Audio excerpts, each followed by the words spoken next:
Hey guys, what's up? It's your boy Damien Wolf. I'm coming at you again with another Diablo Immortal update. This time it's not gameplay footage or any kind of guides. We actually have some news from Blizzard regarding a few things that we want to find out about Diablo Immortal. And it has just been released, I think, a few hours ago.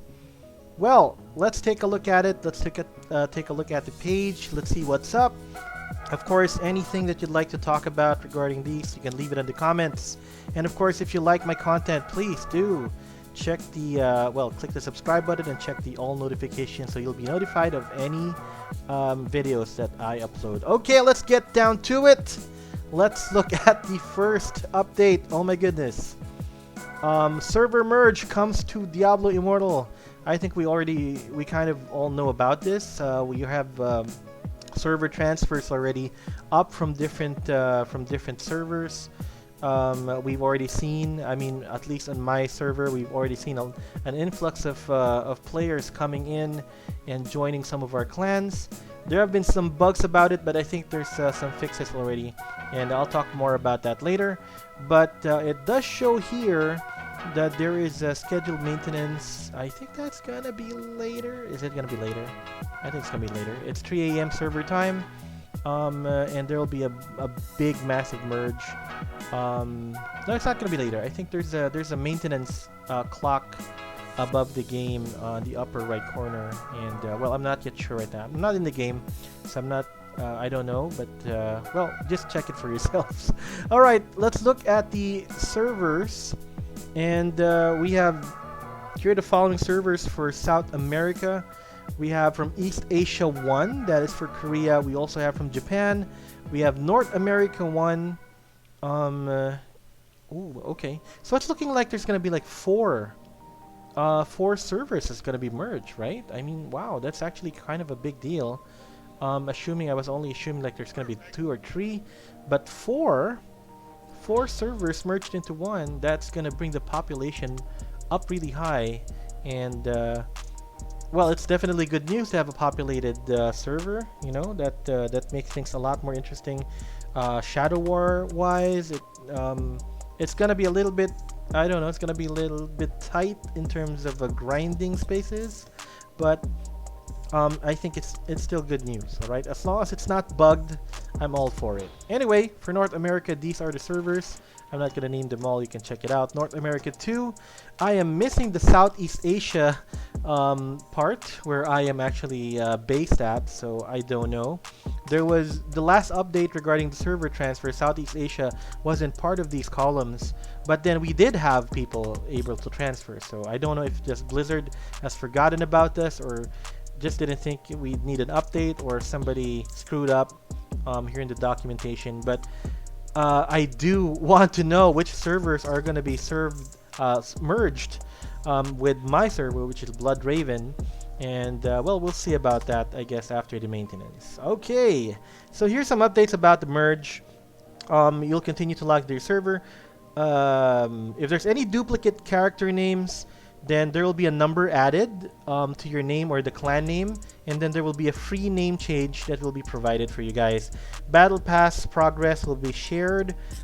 Your character will retain all equipment, friends list, clan, warband, battleground score and rank, deeds of valor as it's supposed to be. All server first achievements for challenge rift will be retained.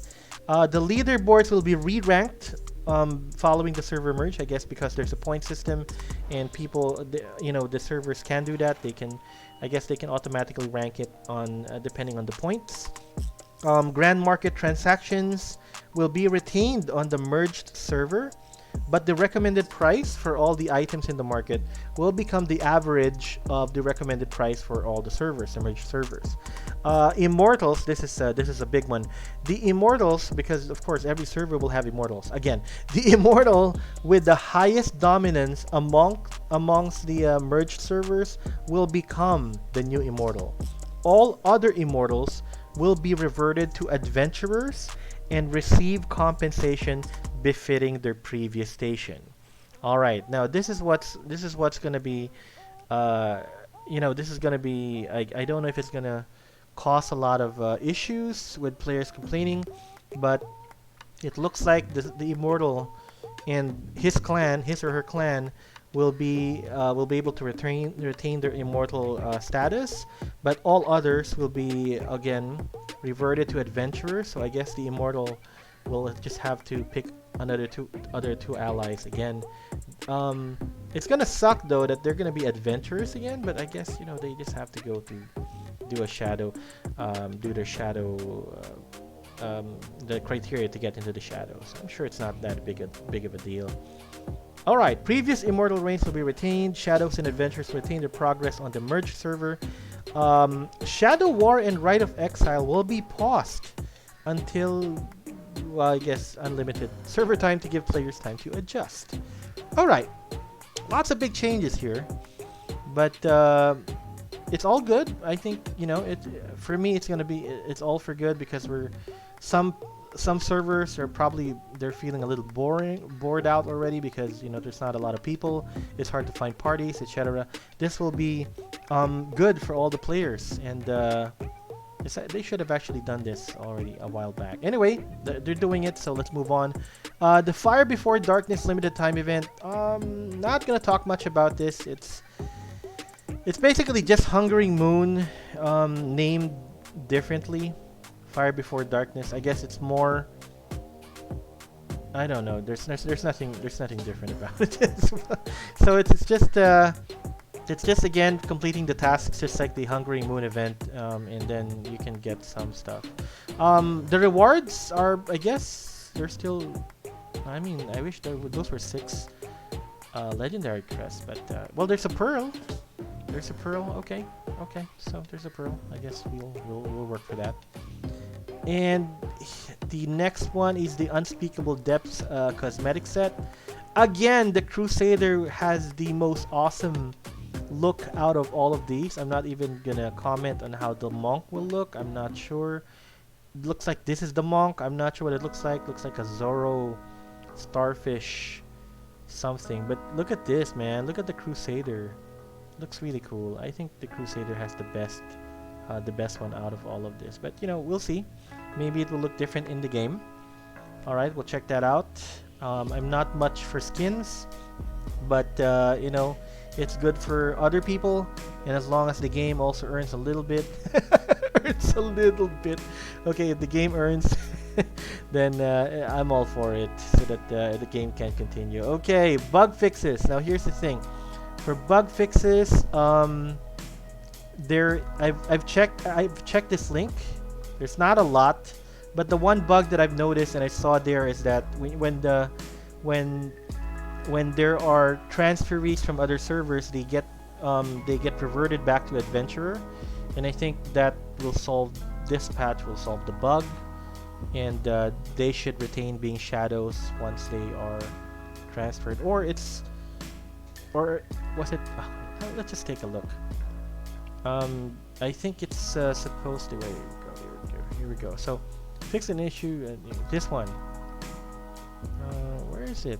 I saw it here. Okay.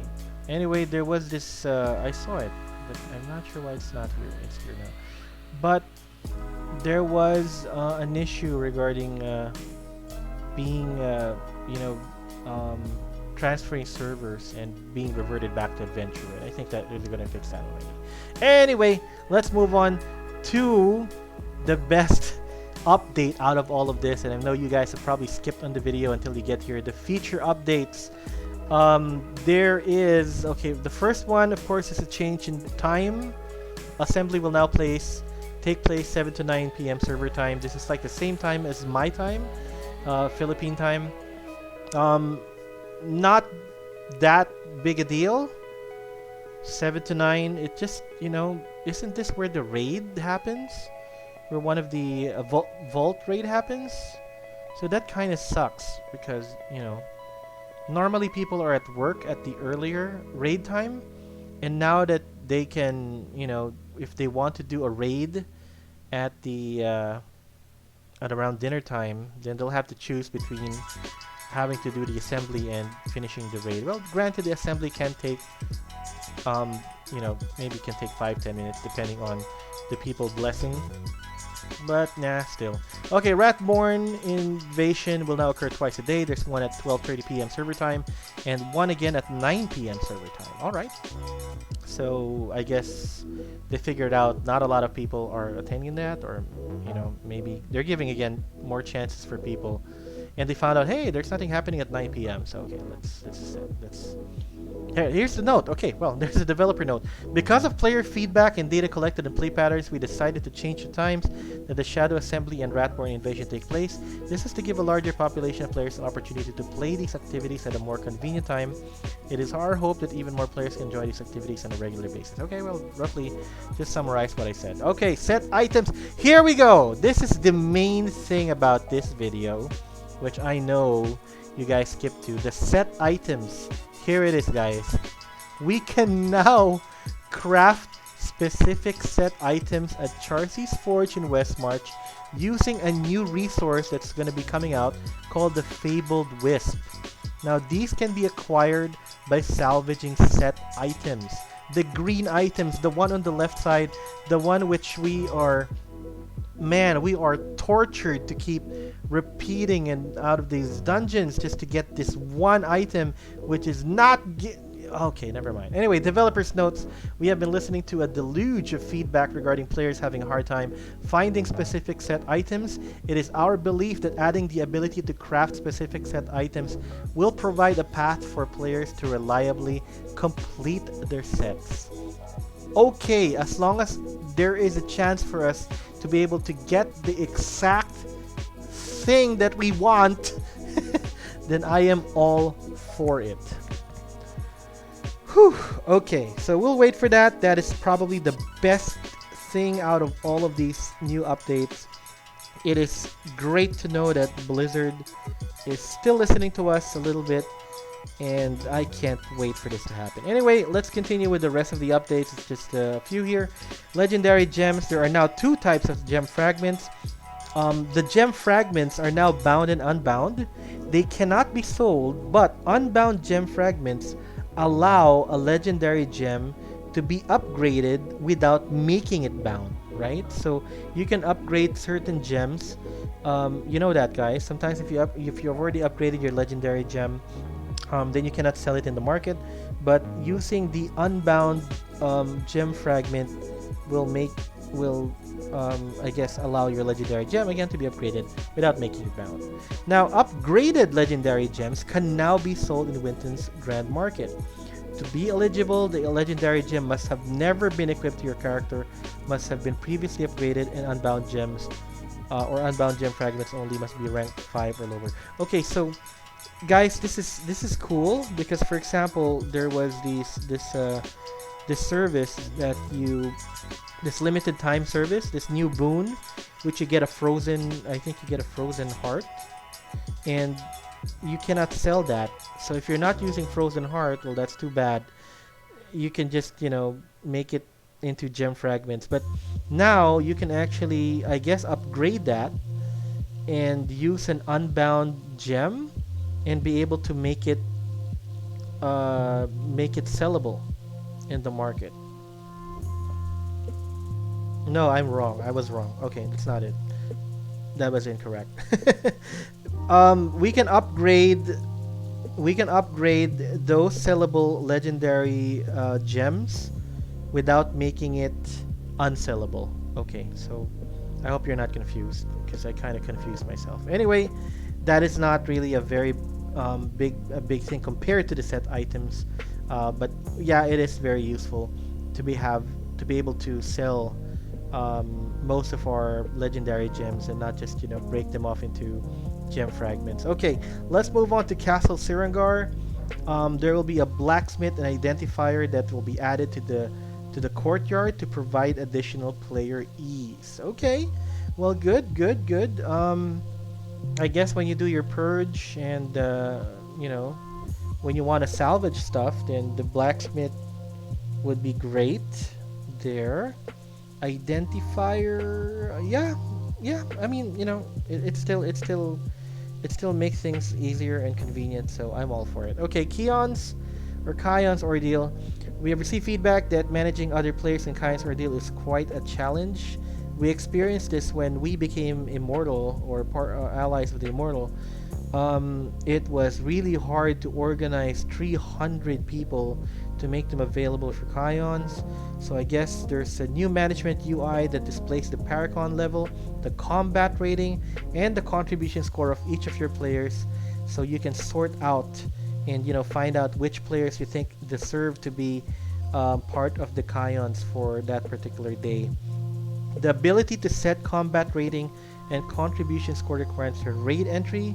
There will be a waitlist feature to help manage incoming applicants, and there will be an improved difficulty selection UI with clear descriptions for each tier. Okay, guys, that's it. I am stoked about all of these updates, but of course the best one is the one with the set items. You guys, what's your best or your favorite update out of all this, you can leave it in the comments. And yeah, I am actually excited to play the game, which I'm gonna be logging in to do. And that's gonna be it for me, guys. Thank you again for checking this video out. And once again, guys, I will see you on the next video and on the battlefield. Bye.